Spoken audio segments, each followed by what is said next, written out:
ஐயா நான் தெரியாமல் செய்து விட்டேன் ஐயா. பேர் என்னப்பா? ஐயா இந்த வனத்தில் இருக்கக்கூடிய வேடுவன் சாமி. பேரு வேடுவன். ஆமா. இது கலியுகம். ஆமா. இது முன்பதாக திரேதாயுகம்.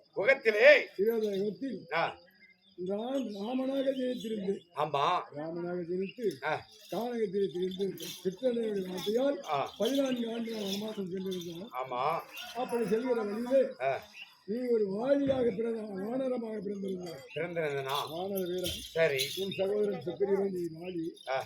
அப்படி உன் தம்பி ஒரு மனைவிக்காக தண்ணி எடுத்துக்கிட்டு உன் சகோதரன் எடுத்து விட்டான். ஆமா. அப்போது அந்த நேரத்தில் என் மனைவியை ராவணன் சீதா பிராட்டியை சிறையெடுத்து சென்றிருந்தான். அது தேடி வருகிற போது உன் தம்பி துணையை கொண்டு உன் தெரியாதனத்தில் என் மனைவியை காப்பாற்றுவதற்காக நான் உன்னை அதர்வழியாக உன்னை கொண்டு விட்டேன். அதனால் நீ செய்தது நான் செய்த தவறு என்று நான் ஒப்புக்கொண்டு அடுத்த பிறகு ஜென்மத்தில் யுகத்தில் உன் பள்ளியை தீர்த்துக்கொள் போய் என்று நான் சொன்னேன். அது இந்த கலியுகத்தில் நோகாபுரத்தில் நான் கண்ணாக ஜெயித்து இந்த கலியுகத்தில் ஒரு கலிப்பசனாக இருக்கிற போது என்னை வந்து பணம் போட்டு விட்டார். உன் பழி முன் யுகத்தில் நடந்த பழி சாபாரம் பிரிந்து விட்டது. போயிருக்கலாம்.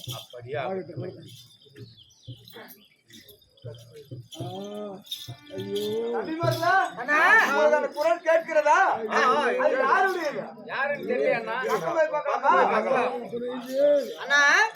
இந்த காட்டுல இந்த வனத்துல ஏதோ இந்த சத்தம் அப்படியே ஒரு புரியுது. யாரு கேட்டு பார்க்கலாமா? சாமி மாவாடா இரு அண்ணா.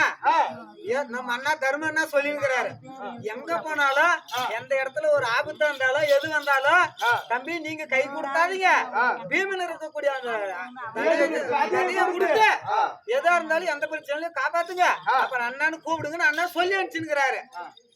பாக்கலாம் என்ன பிரச்சனை. ஆமா பீமன் தெரியுதா? ஏன் மச்சான்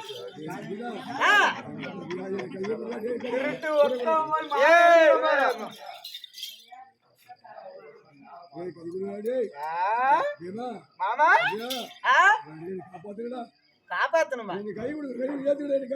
ஐயா கை எட்டலையே, உயிர் போக கை எட்டலையே. மாமங்களாம் கொஞ்சம் சரியில்லாத கொஞ்சம் உஷாரா இருக்கணும். மாமா எங்க கிட்ட கை எட்டல மாமா. கதையை முதலில் குடுக்கறோம், நீ எல்லாம் எண்ணி புடிச்சுக்காங்க சேர்ந்து மாமன் எடுத்துடலாம்.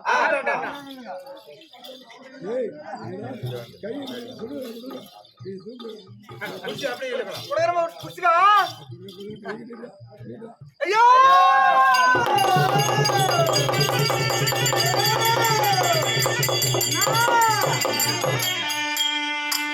இந்த மாசம் செய்யலாகுமா மாமா?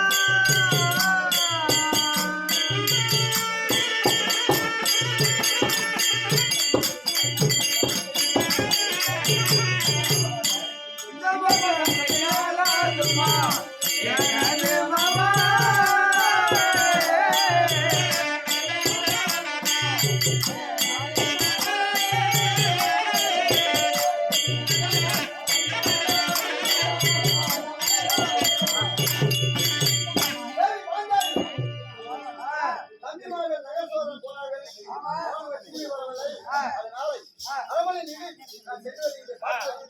தம்பி